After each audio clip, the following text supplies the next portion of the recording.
بسم اللہ الرحمن الرحیم۔ وحی کی ابتدا کیسے ہوئی؟ حدیث نمبر 1 صحیح بخاری۔ وحی کی ابتدا کیسے ہوئی؟ حدیث نمبر 1 صحیح بخاری۔ آپ صلی اللہ علیہ وسلم فرما رہے تھے کہ تمام اعمال کا دار و مدار نیت پر ہے، اور ہر عمل کا نتیجہ ہر انسان کو اس کی نیت کے مطابق ہی ملے گا۔ پس جس کی ہجرت ترک وطن دولت دنیا حاصل کرنے کے لیے ہو یا کسی عورت سے شادی کی غرض ہو، پس اس کی ہجرت انہی چیزوں کے لیے ہوگی جن کے حاصل کرنے کی نیت سے اس نے ہجرت کی ہے۔ حدیث نمبر 1 صحیح بخاری۔ بسم اللہ الرحمن الرحیم۔ حدیث نمبر 2 صحیح بخاری۔ ایک شخص حارث بن حشام نامی نے نبی کریم صلی اللہ علیہ وسلم سے سوال کیا تھا کہ یا رسول اللہ صلی اللہ علیہ وسلم، آپ پر وحی کیسے نازل ہوتی ہے؟ آپ صلی اللہ علیہ وسلم نے فرمایا کہ وحی نازل ہوتے وقت کبھی مجھ کو گھنٹی کی سی آواز محسوس ہوتی ہے، اور وحی کی یہ کیفیت مجھ پر بہت شاق گزرتی ہے، جبکہ جب یہ کیفیت ختم ہوتی ہے تو میرے دل و دماغ پر اس فرشتے کے ذریعے نازل شدہ وحی محفوظ ہو جاتی ہے، اور کسی وقت ایسا ہوتا ہے کہ فرشتہ بشکل انسان میرے پاس آتا ہے اور مجھ سے کلام کرتا ہے، پس میں اس کا کہا ہوا یاد رکھ لیتا ہوں۔ عائشہ رضی اللہ تعالیٰ عنہ کا بیان ہے کہ میں نے سخت کڑاکے کی سردی میں نبی کریم صلی اللہ علیہ وسلم کو دیکھا ہے کہ آپ صلی اللہ علیہ وسلم پر وحی نازل ہوئی، اور جب اس کا سلسلہ موقوف ہوا تو آپ صلی اللہ علیہ وسلم کی پیشانی پسینے سے شرابور تھی۔ یہ ہے حدیث نمبر 2 صحیح بخاری۔ بسم اللہ الرحمن الرحیم۔ صحیح بخاری حدیث نمبر 3۔ نبی کریم صلی اللہ علیہ وسلم پر وحی کا ابتدائی دور اچھے پاکیزہ خوابوں سے شروع ہوا۔ آپ صلی اللہ علیہ وسلم خواب میں جو کچھ دیکھتے وہ صبح کی روشنی کی طرح صحیح اور سچا ثابت ہوتا۔ پھر من جانب قدرت آپ صلی اللہ علیہ وسلم تنہائی پسند ہو گئے، اور آپ صلی اللہ علیہ وسلم نے غار حرا میں خلوت نشینی اختیار فرمائی، اور کئی دن اور رات وہاں مسلسل عبادت اور یاد الہی و ذکر و فکر میں مشغول رہتے، جب تک گھر آنے کو دل نہ چاہتا تو شاہ ہمراہ لیے ہوئے وہاں رہتے۔ تو شاہ ختم ہونے پر وہی اہلیہ محترمہ خدیجہ رضی اللہ تعالیٰ عنہ کے پاس تشریف لاتے، اور کچھ توشہ ہمراہ لے کر پھر وہاں جا کر خلوت گزی ہو جاتے۔ یہی طریقہ جاری رہا یہاں تک کہ آپ صلی اللہ علیہ وسلم پر حق منکشف ہو گیا، اور آپ صلی اللہ علیہ وسلم غار حرا میں قیام پذیر تھے کہ اچانک جبرائیل علیہ السلام آپ صلی اللہ علیہ وسلم کے پاس حاضر ہوئے اور کہنے لگے کہ اے محمد صلی اللہ علیہ وسلم، پڑھو۔ آپ صلی اللہ علیہ وسلم فرماتے ہیں کہ میں نے کہا کہ میں پڑھنا نہیں جانتا۔ آپ صلی اللہ علیہ وسلم فرماتے ہیں کہ فرشتے نے مجھے پکڑ کر اتنے زور سے بھینچا کہ میری طاقت جواب دے گئی، پھر مجھے چھوڑ کر کہا کہ پڑھو۔ میں نے پھر وہی خواب جواب دیا کہ میں پڑھا ہوا نہیں ہوں۔ اس فرشتے نے مجھ کو یہ زور سے بھینچا کہ مجھ کو سخت تکلیف محسوس ہوئی، پھر اس نے کہا کہ پڑھو۔ میں نے کہا کہ میں پڑھا ہوا نہیں ہوں۔ فرشتے نے تیسری بار مجھ کو پکڑا اور تیسری مرتبہ پھر مجھ کو بھینچا، پھر مجھے چھوڑ دیا اور کہنے لگا پڑھو اپنے رب کے نام کی مدد سے جس نے پیدا کیا اور انسان کو خون کی پھٹکی سے بنایا، پڑھو، اور آپ کا رب بہت ہی مہربانیاں کرنے والا ہے۔ بس یہی آیتیں آپ صلی اللہ علیہ وسلم جبرائیل علیہ السلام سے سن کر اس حال میں غار حرا سے واپس ہوئے کہ آپ صلی اللہ علیہ وسلم کا دل اس انوکھے واقعے سے کانپ رہا تھا۔ آپ صلی اللہ علیہ وسلم خدیجہ کے یہاں تشریف لائے اور فرمایا کہ مجھے کمبل اڑا دو۔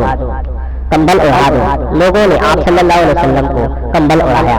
جب آپ صلی اللہ علیہ وسلم کا ڈر جاتا رہا تو آپ صلی اللہ علیہ وسلم نے اپنی زوجہ محترمہ خدیجہ رضی اللہ تعالیٰ عنہ کو تفصیل کے ساتھ یہ واقعہ سنایا۔ فرمانے لگے کہ مجھ کو اب اپنی جان کا خوف ہو گیا ہے۔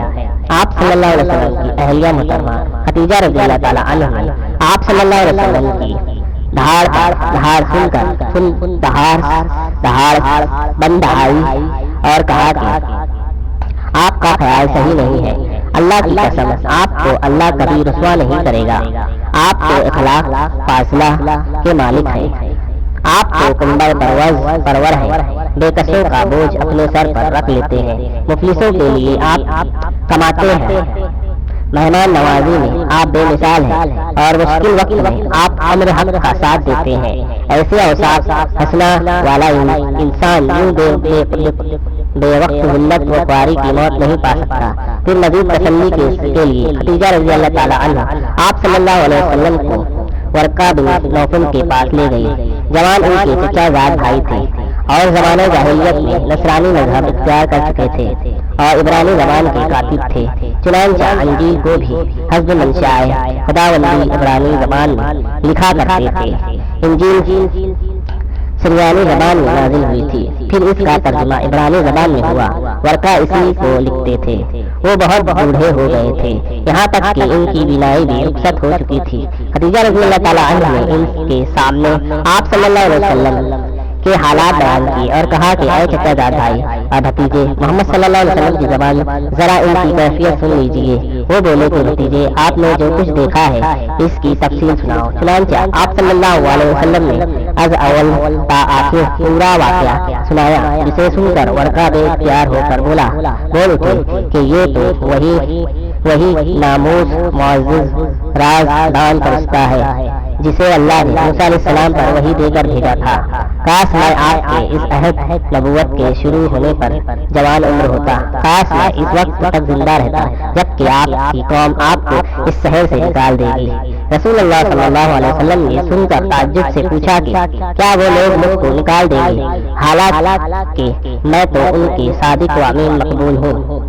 ورقہ بولا، ہاں یہ سب کچھ سچ ہے، مگر جو شخص بھی آپ کی طرح امر حق لے کر آیا، لوگ اس کے دشمن ہو گئے ہیں۔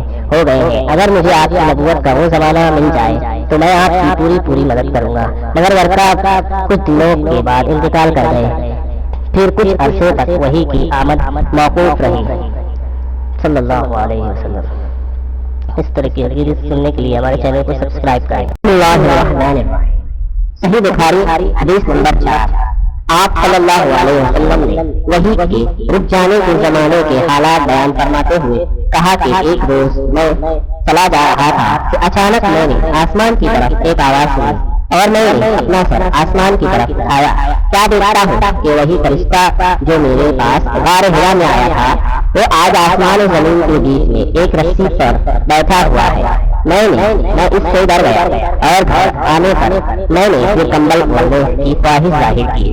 اس وقت اللہ پاک کی طرف سے یہ آیت نازل ہوئی، اے لحاف اوڑھ کر لپیٹنے والے، اٹھ کھڑا ہو اور لوگوں کو عذاب الہی سے ڈرا اور اپنے رب کی بڑائی بیان کر اور اپنے کپڑوں کو پاک صاف رکھ اور گندگی سے دور رہ۔ اس کے بعد وہی تیزی کے ساتھ در پر آنے لگے۔ اس حدیث کی یحییٰ بن بکر کے علاوہ لیث بن سعد نے، عبداللہ بن یوسف اور ابو صالح نے بھی روایت کیا ہے، اور عقل کے علاوہ ظاہری اور ہلال بن رواد نے بھی روایت کیا ہے۔ یونس اور محمد نے بھی اپنی روایت میں لفظ فواد کی جگہ بوادرہ نقل کیا ہے۔ صحیح بخاری حدیث نمبر 4۔ بسم اللہ الرحمن الرحیم۔ صحیح بخاری حدیث نمبر 4۔ آپ صلی اللہ علیہ وسلم نے وحی کے رک جانے کے زمانے کے حالات بیان فرماتے ہوئے کہا کہ ایک روز میں چلا جا رہا تھا کہ اچانک میں نے آسمان کی طرف ایک آواز سنی اور میں نے اپنا سر آسمان کی طرف اٹھایا، کیا دیکھتا ہوں کہ وہی فرشتہ جو میرے پاس غار حرا میں آیا تھا وہ آج آسمان و زمین کے بیچ میں ایک رسی پر بیٹھا ہوا ہے۔ میں اس سے ڈر گیا اور گھر آنے پر میں نے پھر کمبل اوڑھنے کی خواہش ظاہر کی۔ اس وقت اللہ پاک کی طرف سے یہ آیت نازل ہوئی، اے لحاف اوڑھ کر لپیٹنے والے، اٹھ کھڑا ہو اور لوگوں کو عذاب الہی سے ڈرا اور اپنے رب کی بڑائی بیان کر اور اپنے کپڑوں کو پاک صاف رکھ اور گندگی سے دور رہ۔ اس کے بعد وہی تیزی کے ساتھ در پہ آنے لگے۔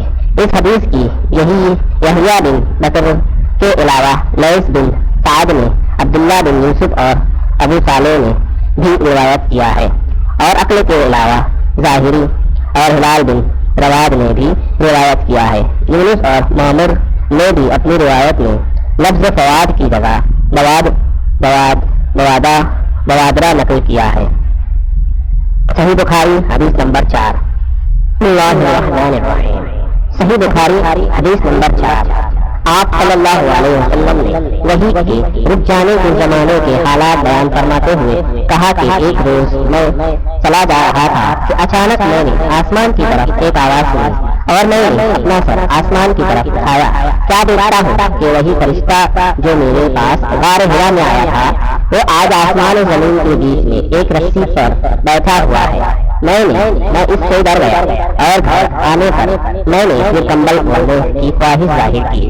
اس وقت اللہ پاک کی طرف سے یہ آیت نازل ہوئی، اے لحاف اوڑھ کر لپیٹنے والے، اٹھ کھڑا ہو اور لوگوں کو عذاب الہی سے ڈرا اور اپنے رب کی بڑائی بیان کر اور اپنے کپڑوں کو پاک صاف رکھ اور گندگی سے دور رہ۔ اس کے بعد وہی تیزی کے ساتھ در پر آنے لگے۔ اس حدیث کی یحییٰ بن بکر کے علاوہ لیث بن سعد نے عبداللہ بن یوسف اور ابو صالح نے بھی روایت کیا ہے، اور عقل کے علاوہ ظاہری اور ہلال بن رواد نے بھی روایت کیا ہے۔ یونس اور معمر نے بھی اپنی روایت میں لفظ فواد کی جگہ بوادرہ نقل کیا ہے۔ صحیح بخاری حدیث نمبر 4۔ بسم اللہ الرحمن الرحیم۔